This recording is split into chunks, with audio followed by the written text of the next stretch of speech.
नमस्कार, राज्यसभा टीवी में आपका स्वागत है। मैं हूं दीपक डोभाल। बिहार चुनाव में यूं तो कई मुद्दों पर बात हो रही है। हर पार्टी विकास के दावे कर रही है। हर कोई कह रहा है कि सत्ता में आते ही वो बिहार की तस्वीर बदल देगा। लेकिन इस सब के बीच ये भी साफ तौर पर महसूस किया जा रहा है कि समूचे चुनाव में जातिगत समीकरण को कोई भी पार्टी नकारने में कामयाब नहीं दिख रही। पार्टी तो छोड़िए, वोटर्स के लिए भी ये मतदान का बड़ा एजेंडा मालूम पड़ रहा है। चुनावी बिसात पर सारे मोहरे जाति और धर्म को देखकर ही बैठाए जा रहे हैं और यह सुनिश्चित किया जा रहा है कि कौन सा चेहरा कितना वोट हासिल कर सकता है। लोकतंत्र 2015 के इस खास पेशकश में आज हम चुनाव में कास्ट फैक्टर पर बात करेंगे। तो आइए शुरू करते हैं जाति का जाल।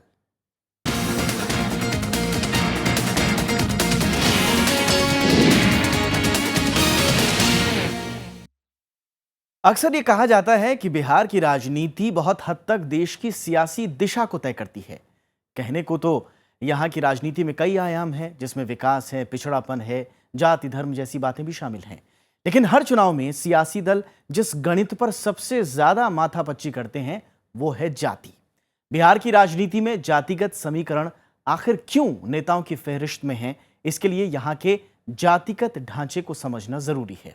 और ये समझने के लिए देखते हैं हमारी ये खास रिपोर्ट।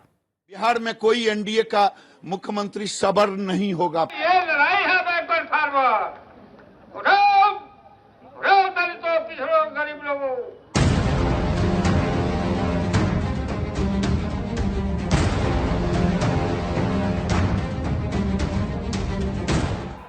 बिहार की सियासी बिसात फिर बिछ चुकी है। सियासी दल अपनी अपनी चालों में व्यस्त हैं। मकसद है विरोधियों की हर चाल का जवाब दिया जाए। बिहार का मौजूदा चुनाव आम जनता के लिए कई पेचीदगियों भरा है। एक तरफ अभूतपूर्व गठबंधन है तो दूसरी तरफ वादों इरादों का मकर जाल। लेकिन नेताओं के लिए चीजें बिल्कुल साफ हैं। लक्ष्य सत्ता की कुर्सी तक जाता है और रास्ते कई समीकरणों में तालमेल बैठाकर तय होते हैं। ऐसी ही एक समीकरण है जाति। बिहार की राजनीति में जाति दरअसल एक सच्चाई बन गई है। ऐसी सच्चाई जिस पर खेलना हर राजनीतिक दल का धर्म बन गया है। जात तो पूरे हिंदुस्तान का एक फिनोमेना है, कहीं कोई बचा हुआ नहीं है। जात और अपर कास्ट और बैकवर्ड, इसमें हिंदुस्तान का कोई हिस्सा बचा हुआ नहीं है। अब बिहार में जब चुनाव के वक्त में ये होता है तो ये एक इम्पॉर्टेंट फैक्टर बन जाता है। लेकिन अब तक का जो चुनाव होता रहा है, 14 के बाद से एक नई परिस्थिति बनी है, खासतौर से मंडल कमीशन के आने के बाद, जब बैकवर्ड और दलित जो है वो असर्ट करने लगे अपने पावर के लिए, शेयरिंग ऑफ पावर के लिए, तो परिस्थिति बदली है। सवाल उठता है कि बिहार में जाति के नाम पर राजनीति क्यों लाजमी है। जवाब कुछ आंकड़ों में छिपा है। देश में जाति आधारित जनगणना 1931 से पहले एक निश्चित अंतराल पर होती थी, लेकिन 1931 के बाद सीधे 2011 में जाति आधारित जनगणना हुई। 2011 के इन जातिगत आंकड़ों का खुलासा अब तक तो नहीं हो सका है। ऐसे में बिहार की जातियों के गुणा भाग को समझने के लिए 1931 की जनगणना को मद्देनजर रखना होगा। अगर 1931 के अविभाजित बिहार से झारखंड के हिस्से में गए छोटा नागपुर को हटा दें तो 1931 की जातीय जनगणना के मुताबिक बिहार में अगली जातियों की जनसंख्या कुल 17.7 है, जिनमें ब्राह्मण 6.4%, भूमिहार 4.1%, राजपूत 5.7 और कायस्थ 1.5% हैं। बिहार की राजनीति में बड़ी भूमिका वाले ओबीसी शेयर को देखें तो बिहार में कुल 24.8% पिछड़ा वर्ग है, जिनमें यादव 14.6%, कुर्मी 3.8%, कोयरी 5.7 और बनिया 0.7% हैं। अगर बात अति पिछड़ों की करें तो उसमें छोटी बड़ी करीब 15 जातियां मिलाकर कुल आबादी 21.3 है। अनुसूचित जातियों की भी अच्छी खासी 18.3% तादाद है, जबकि करीब 16% मुस्लिम 1931 की जातीय जनगणना के मुताबिक बिहार की जनसंख्या में हिस्सेदारी रखते हैं। आरजेडी शुरू से माई समीकरण की बात करती है, मतलब मुस्लिम प्लस यादव। दूसरी तरफ बीजेपी को बात करेंगे तो वैश्य और सवर्ण। तो जातीय ध्रुवीकरण स्पष्ट हो जाते हैं। और इस जातीय ध्रुवीकरण का फायदा यदि आप सोचते हैं कि किसी जाति को संपूर्ण रूप में प्राप्त होता है, तो मैं ऐसा मानने को तैयार नहीं हूँ। ये बिहार में जातिगत समीकरणों की संवेदनशीलता ही है कि 2011 में हुई जातिगत जनगणना को अब तक सार्वजनिक नहीं किया गया। हालांकि 1931 के बाद 1980 में मंडल कमीशन के जरिए देश में जातिगत जनसंख्या का मोटा अंदाजा हो गया था। इस दौरान अनुमान जताया गया कि देश में 54% ओबीसी हैं, 30% के आसपास अनुसूचित जाति और जनजाति, जबकि 16 से 18% अगड़ी जातियां हैं। इसी आधार और कुछ और अध्ययनों के आधार पर बिहार में आज जातियों की जनसंख्या का अंदाजा कुछ इस तरह से है। फॉरवर्ड क्लास की बात करें तो इसकी कुल 15% आबादी में भूमिहार 3%, ब्राह्मण 5%, राजपूत 6% और कायस्थ 1% है। पिछड़ों की 2 श्रेणी में ओबीसी और ईबीसी की आबादी 51% है, जिसमें यादव 14%, कुर्मी 4%, कुशवाहा 6%, कोयरी 8% और तेली 3.2%। वहीं महदलित और दलित मिलाकर 16% जनसंख्या की हिस्सेदारी रखते हैं, जबकि मुस्लिम 16.9% हैं। अनुसूचित जनजाति 1.3% और जैन, सिख और ईसाइयों को मिलाकर 0.4% आबादी ही है। यहाँ पर है क्या कि जन आंदोलन हो तो, जन संगठन बने तो, विकास हो तो कहीं न कहीं जाति उसमें आ ही जाती है, इसलिए कि जातियों में पूरा बटा हुआ है बिहार, या कहें कि जातियों के सोशल इक्वेशन, सामाजिक समीकरण से ही तैयार होता है बिहार। 2011 की जनगणना के मुताबिक बिहार में 10 करोड़ से ज्यादा की आबादी में दलितों की आबादी करीब 16% है। इनमें सबसे ज्यादा 40 से ज्यादा की आबादी रविदास की है और इससे कम आबादी दूसरे नंबर पर पासवानों की है। दीपक डोभाल के साथ ब्यूरो रिपोर्ट, राज्यसभा टीवी। और विकास के वादे हर पार्टियों की रैलियों में सुनाई दे रहे हैं। पार्टियां जनता को यह भरोसा दिलाती नजर आ रही हैं कि अगर वो सत्ता में आई तो सूबे का काया पलट हो जाएगा। लेकिन यह भी उतना ही बड़ा सच है कि हार जीत के लिहाज से सभी पार्टियों ने अपनी रणनीति में जाति और धर्म को बराबर तरजीह दी है। जिस पार्टी का जहां वोट बैंक ज्यादा है, उस समुदाय को लुभाने में उसने कोई कोर कसर नहीं छोड़ी। आरक्षण पर जितनी बहस बिहार चुनाव में हो रही है, उतनी हाल फिलहाल के किसी चुनाव में नहीं हुई। आरएसएस प्रमुख मोहन भागवत ने जब से आरक्षण की समीक्षा की बात कही, बिहार में ये बड़ा मुद्दा बन गया। लिहाजा महागठबंधन बार बार आरक्षण को लेकर बीजेपी पर निशाना साध रहा है, तो वहीं बीजेपी को लगभग हर रैली में ये सफाई देनी पड़ रही है कि वो आरक्षण के खिलाफ नहीं है। बिहार की सामाजिक बनावट के लिहाज से आरक्षण के विरोध की आंच कोई भी पार्टी सहने की स्थिति में नहीं है। भाजपा आरक्षण विरोधी, पिछड़ा दलित विरोधी है। अब मोहन भागवत ने कल कहा कि आरक्षण को खत्म करके, समीक्षा करके समाप्त करना चाहिए, तो इनका कलई खुल गया। असली बात जो बीजेपी का विचार है वह प्रकट हो गया आरएसएस प्रमुख के बयान के बाद। लेकिन ऐसा करके जरा वो दिखाएं। यह काम वो कर नहीं सकते हैं। जो अधिकार लोगों को मिला है उस अधिकार को कोई छीन नहीं सकता है। भारतीय जनता पार्टी आरक्षण की समर्थक है, उस पर कोई पुनः विचार नहीं होगा। ये भारतीय जनता पार्टी का संकल्प है। हर पार्टी ने अपने हिसाब से चुनावी रणनीति तैयार की है। सबने प्रचार के लिए खास मुद्दों पर जोर दिया है। ना तो एनडीए के घटक दलों का प्रचार एक जैसा है और ना ही महागठबंधन का प्रचार। एनडीए के भीतर बीजेपी, एलजेपी, हिंदुस्तानी अवाम मोर्चा और आरएलएसपी के बुनियादी मुद्दे भी अलग हैं और टिकट बंटवारे में भी अलग अलग जातिगत धार्मिक फर्क दिखाई दे रहा है। महागठबंधन में भी प्रचार की रणनीति अलग अलग दिख रही है। जेडीयू जहां एक तरफ विकास की बात कर रही है, वहीं आरजेडी सामाजिक न्याय की बात को जोर शोर से उठा रही है।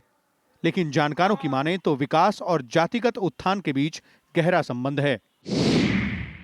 विकास अलबत्ता जरूर होता है, विकास भी मुद्दा बन सकता है, लेकिन उस विकास की धुरी भी कहाँ है, उस विकास की जमीन भी कहाँ है, विकास कहाँ करेंगे, किस आधार पर करेंगे। फिर अगर बात करें तो फिर आती है बात हाशिए पर पड़े लोगों की, उस उपेक्षित जमात की, उस दलित जमात की, पिछड़ी जातियों की। तो इस लिहाज से फिर बात तो आ ही जाती है कि विकास में भी जाति का एक पहलू छुपा हुआ है। मौजूदा चुनाव में जातिगत समीकरण को अपने अनुकूल बनाने में कोई भी पार्टी पीछे नहीं हट रही। ये मामला टिकट बंटवारे में साफ तौर पर देखा जा सकता है। महागठबंधन ने पिछड़े तबके को 134 सीटों पर टिकट दिया, तो वहीं अनुसूचित जाति जनजाति को 40, सवर्णों को 39 और मुस्लिमों को 33 सीटों पर उम्मीदवार बनाया। प्रतिशत के लिहाज से देखें तो 55% पिछड़े, 16% SC ST, 16% अगड़े और 14% मुस्लिम उम्मीदवार मैदान में हैं।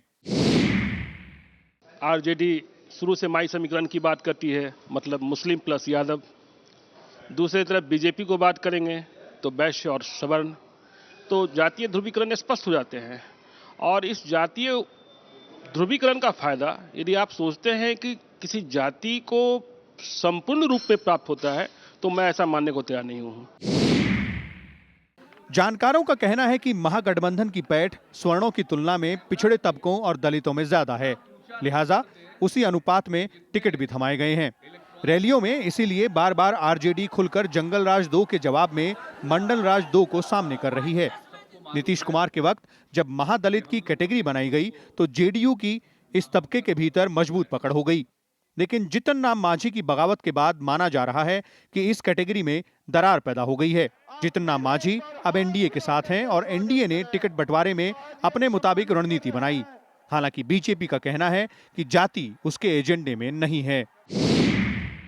भारतीय जनता पार्टी विकास के मुद्दे पे ही चुनाव लड़ रही है, और हम विकास विकास विकास ही बिहार की जनता के सामने कर रहे हैं। कुछ लोग जरूर इस विकास के मुद्दे से बिहार के चुनाव को भटकाना चाह रहे हैं, दूसरी ओर ले जाना चाह रहे हैं, लेकिन अब बिहार की जनता भी समझदार हो गई है। अब विकास से भटक के किसी दूसरी दिशा में नहीं जाएगी। हालांकि एनडीए ने अब तक 86 पिछड़ों, 85 स्वर्णों, 32 दलितों और 9 मुस्लिमों को टिकट दिया है, यानी एनडीए के भीतर स्वर्णों को पिछड़ों के बराबर तरजीह दी गई। अकेली बीजेपी ने 65 से ज्यादा अगड़ों को टिकट दिया है।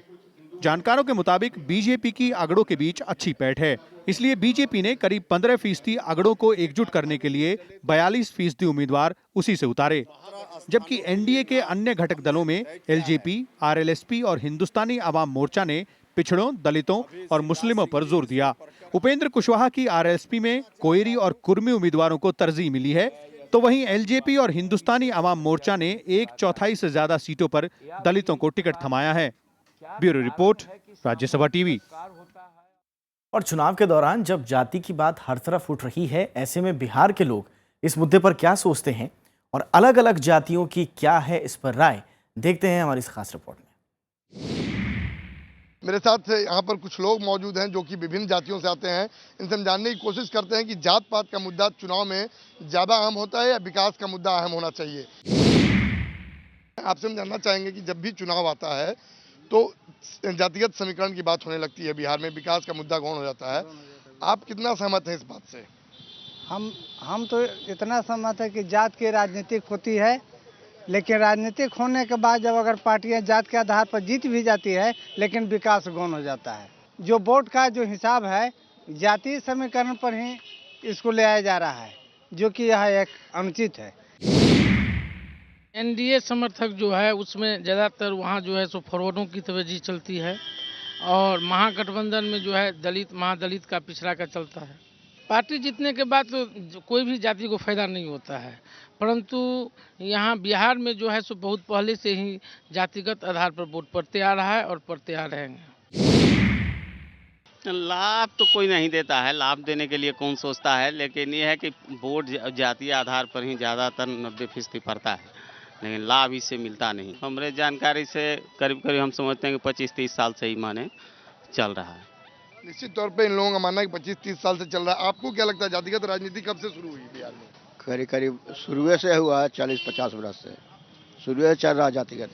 क्या लगता है आपको, लगता है कि सही है कि जात के आधार पे वोट हो या जातिगत आधार पे चुनाव हो? ये परंपरा चल आ रही है और चलते आएगा, लेकिन यहाँ तो गलत है। ये टिकटें वैसा ही दे रहा है, जाति के आधार पर टिकटें दे रहा है।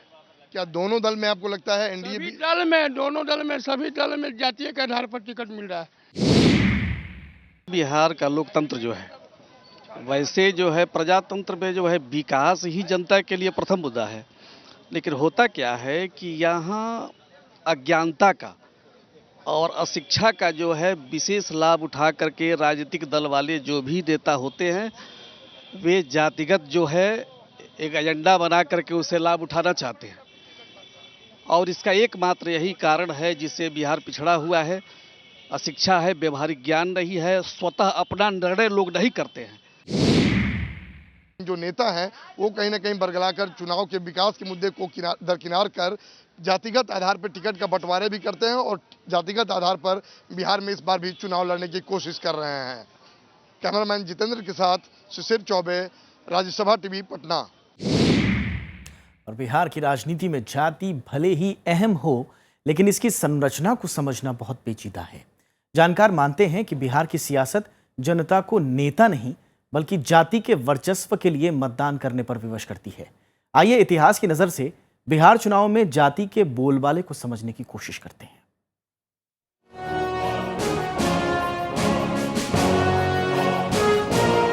देश जब आजाद हुआ तो एक नए भारत का सपना साकार करने की कोशिश शुरू हुई। अशिक्षा, कुरीतियों, गैर बराबरी और गरीबी से लड़ते हुए भारतीय राजनीति और समाज ने अपने कदम आगे बढ़ाए।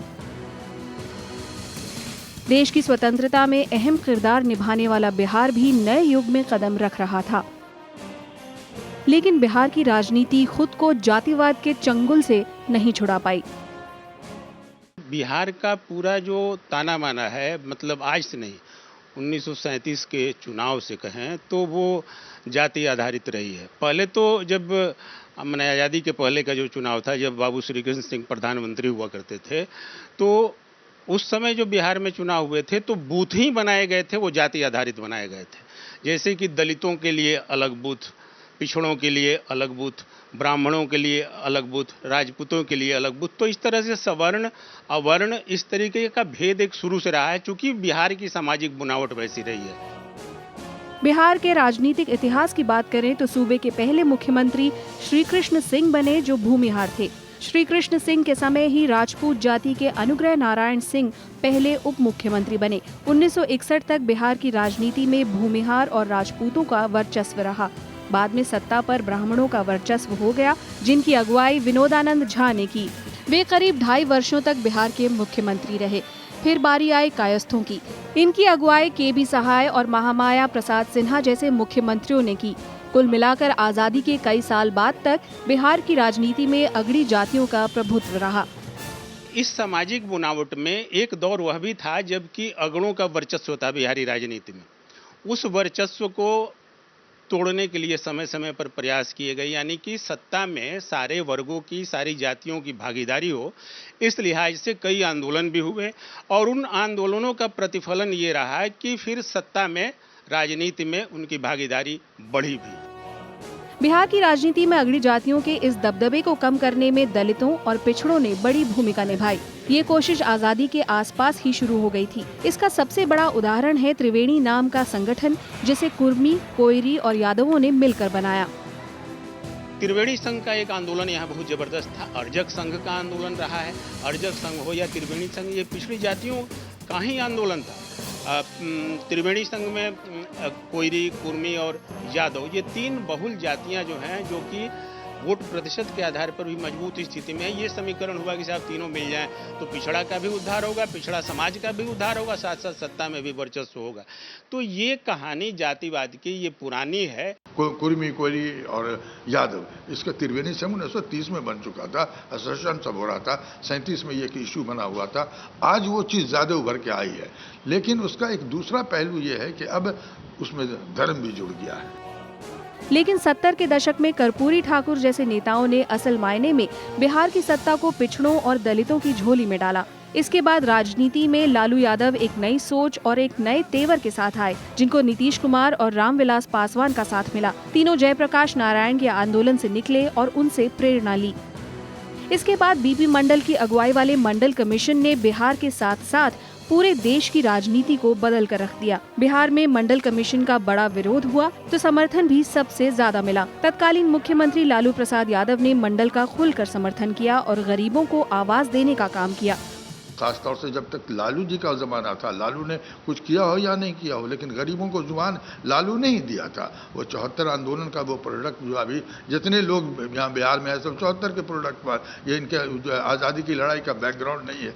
और उसमें जो है जो गरीबों को जुबान देने की बात इन्होंने लिखी थी और उसके लिए बहुत बड़ा हथियार इनको मंडल कमीशन मिल गया था। और जब वीपी सिंह ने उसको इम्प्लीमेंट कर दिया तो एक नया असर्शन हुआ इनके अंदर, और असर्शन जब हुआ तो फिर वो कास्ट डिवीजन जो है ज़्यादा उभर करके सामने आया।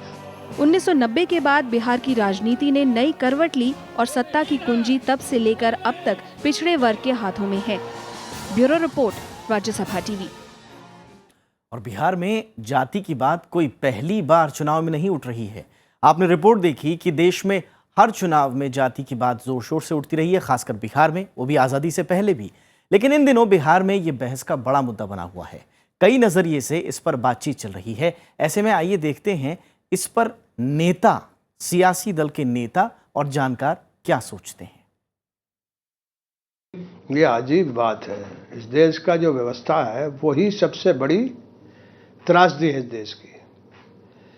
कौन इलाका है इस देश का जिसमें कास्ट सिस्टम नहीं है, और कौन से इलाके में जाति व्यवस्था को ख्याल रख के चुनाव नहीं होता है? कौन है? बिहार को जो कह रहे हैं तो बिहार जगा हुआ ज़्यादा है, तो बाकी सूबे जो हैं वो बिहार से ज़्यादा जगा हुआ तो तमिलनाडु था। ये जो रिजर्वेशन हुआ पिछड़ी जात का तमिलनाडु के कारण हुआ ना, वहाँ बड़ा भारी आंदोलन हुआ पेरियार के बाद। जो लोग बाकी उनके फॉलोअर्स थे उन्होंने तो आंदोलन किया। उनके सारे भाषण जो है वो राज्यसभा में है। बिहार में ही नहीं सारे हिंदुस्तान में जाति है, और जब तक जाति प्रथा है तब तक जाति है। तो हम तो समाजवादी आंदोलन में रहे, डॉक्टर लोहिया के शिष्य रहे, तो हम तो लड़ते रहे जाति तोड़ो समाज को जोड़ो। हम जाति तोड़ने वाले रहे हैं और आज भी जाति तोड़ने में विश्वास करते हैं, जाति को उन्मूलन में विश्वास करते हैं। रही बात, भारतीय जनता पार्टी समग्र समाज को लेकर चल रही है, और लालू यादव और नीतीश कुमार जातीयता की बात इसलिए करते हैं और जातियों की बात कि वो सामाजिक एकता को और राष्ट्रीय एकता को खंडित करना चाहते हैं। कि महागठबंधन जो है वो पिछड़ों का प्रतिनिधित्व कर रहा है और राजग गठबंधन जो है वो अगड़ों का प्रतिनिधित्व कर रहा है। आप उम्मीदवारों की सूची देखिएगा तो लगभग 84 टिकट जो है ऊंची जातियों को एनडीए ने दिया है, राजग गठबंधन ने दिया, और उसके मुकाबले महज 38 सीट जो है वो महागठबंधन ने दिया है। महागठबंधन के सूची में पिछड़ी जातियों का माने प्रचंड बहुमत है, उसके मुकाबले राजग गठबंधन में उनकी संख्या कमजोर है। तो इसलिए साफ स्पष्ट है कि कौन किसका प्रतिनिधित्व कर रहा है। देखिए, इसको आपको देखना होगा, ये चेतन विपन्नता और संवेदनहीन संपन्नता के बीच की लड़ाई है। इसमें कोई जाति नहीं है। हर जाति, हर वर्ग जो इस राजनीति से सरोकार रखते हैं, जिनका मानना है कि संविधान के दायरे में इस मुल्क के सरोकार तय होने चाहिए, और संविधान जो बाबा भीमराव अंबेडकर साहब का दिया हुआ है। एंथ्रोपोलॉजिकल की जितनी किताबें हैं, सोशलॉजी की जितनी किताबें हैं, उसमें आपके बिहार हिंदुस्तान जात पात में बटा हुआ है। ये यहाँ की हकीकत है, और उसको तो हम लोगों ने इसको कंफर्म कर दिया है इंडियन कॉन्स्टिट्यूशन में। उसके लिए जो है रिजर्वेशन वगैरह की भी बातें आ गई हैं, इसलिए जात को माइनस करके आप चल नहीं सकते हैं। और हम लोगों की जो पीड़ा यही है कि हम लोगों ने कॉन्स्टिट्यूशन को बनते देखा है, और वो कॉन्स्टिट्यूशन शुरू होता है we the people of India, और we the people of India कहीं पर अगर आप जात की बात करते हो या कहीं पर धर्म की बात करते हो, क्षेत्र की बात करते हो, तो कॉन्स्टिट्यूशन का टोटल वायलेशन है। और ऐसा माना जा रहा है कि युवा बदल रहे हैं और युवाओं का मिजाज पिछली पीढ़ी के मुकाबले अलग सा है। युवाओं से लोग ये भी उम्मीद कर रहे हैं कि वो जाति और धर्म से ऊपर उठकर चुनाव में हिस्सेदारी करेंगे। चुनाव के दौरान राजनीतिक पार्टियां भी इस तबके को लुभाने की कोशिश में पीछे नहीं।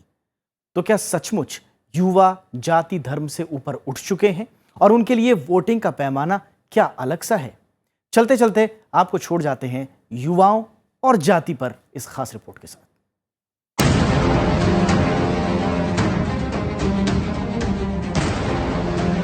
भारत माता की। रैलियों में नारे लगाते इन लोगों में युवाओं की तादाद सबसे ज्यादा दिखती है। चाहे बीजेपी की रैली हो या फिर जेडीयू की, आरजेडी या कांग्रेस की, नजारा हर तरफ एक सा है। टिकट बंटवारे को लेकर नाराजगी दिखाने में भी युवाओं की भागीदारी ज्यादा देखी गई। यानी बिहार के युवा वोटर और पार्टी कार्यकर्ता बढ़ चढ़कर चुनावी फिजा में रंग घोल रहे हैं। लेकिन सबसे बड़ा सवाल ये है कि क्या युवा वोटरों का मिजाज अलग है?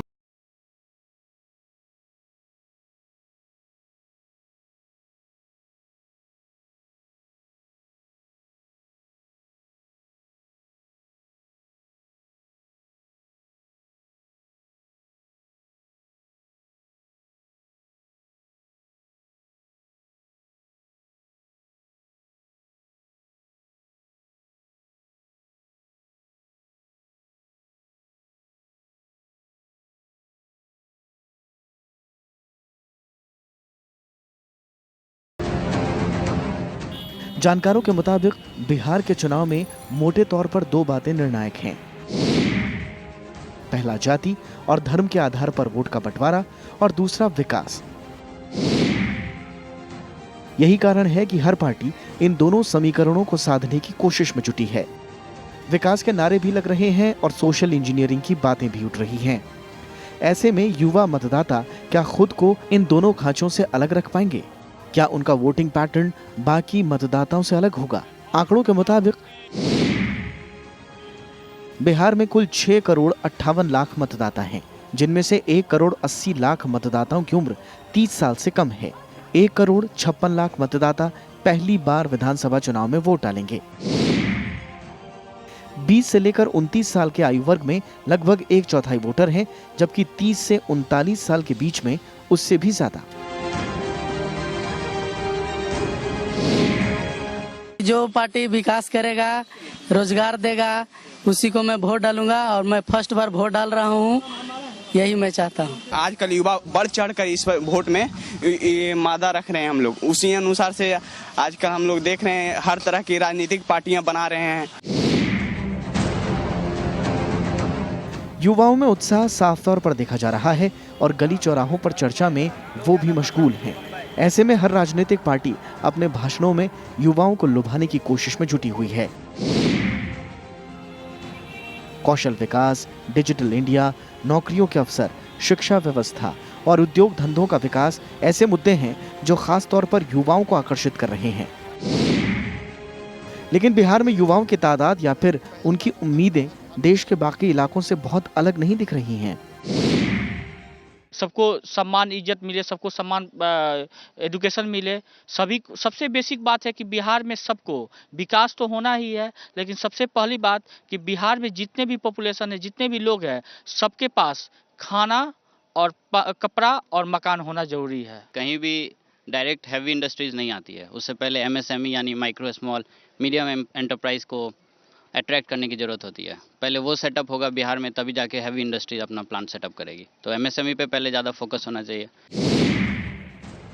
2011 की जनगणना के मुताबिक देश की 15.5% आबादी 18 से 25 साल के आयु वर्ग की है। बिहार में ये संख्या और भी कम है। राज्य में महज 13.7% आबादी ही 18 से 25 साल के बीच की है। युवाओं की कम संख्या के पीछे पलायन को बड़ी वजह माना जा रहा है। एनएसएसओ के आंकड़ों के मुताबिक बिहार के प्रवासियों की तादाद राष्ट्रीय औसत से 2 गुनी है। ऐसे में युवाओं का एक बड़ा तबका वोटिंग के लिए शायद ही प्रदेश लौट सके। लेकिन पार्टियां ये भी जानती हैं कि युवा वोट डालें या ना डालें, वोटिंग पैटर्न को प्रभावित जरूर करते हैं। आज की जो जरूरत है कि एक उत्कृष्ट शिक्षा और नौकरी के, रोजगार के बेहतर अवसर जो अंतर्राष्ट्रीय स्तर पर देश दुनिया में जो देखा जा रहा है, चूंकि सरकारी नौकरियों की संख्या कम होती जा रही है, तो जो भी पार्टी युवाओं के लिए बेहतर लुक्रेटिव एजेंडा लेकर सामने आएगी, वो युवाओं को बड़े तौर पर आकर्षित जरूर कर सकती है और वोटिंग पैटर्न को युवा इन्फ्लुएंस कर सकते हैं। एक अध्ययन के मुताबिक 2014 के लोकसभा चुनाव में यूपीए और जेडीयू को मिले वोट में हर आयु वर्ग का लगभग समान रुझान था। यानी जिस अनुपात में बाकी उम्र के लोगों ने इन्हें वोट दिया, उसी अनुपात में युवाओं ने भी। लेकिन एनडीए को युवाओं का अच्छा खासा साथ मिला था। एनडीए को 18 से 25 साल के वोटरों ने 10% से ज्यादा वोट दिया। लेकिन लोकसभा चुनाव में जो समीकरण थे वो अब बदल चुके हैं और यूपीए के साथ इस बार जेडीयू भी जुड़ चुकी है। इस लिहाज से देखें तो महागठबंधन के खाते में भी युवाओं का बड़ा तबका साथ खड़ा दिखता है। हालांकि लोकसभा चुनाव के मुकाबले विधानसभा चुनाव का वोटिंग पैटर्न अलग होता है। इसलिए नए समीकरण और नए गठबंधन में पुराने प्रदर्शन को दोहराने की गारंटी कोई भी पार्टी नहीं ले सकती। Bureau report, Rajya Sabha TV.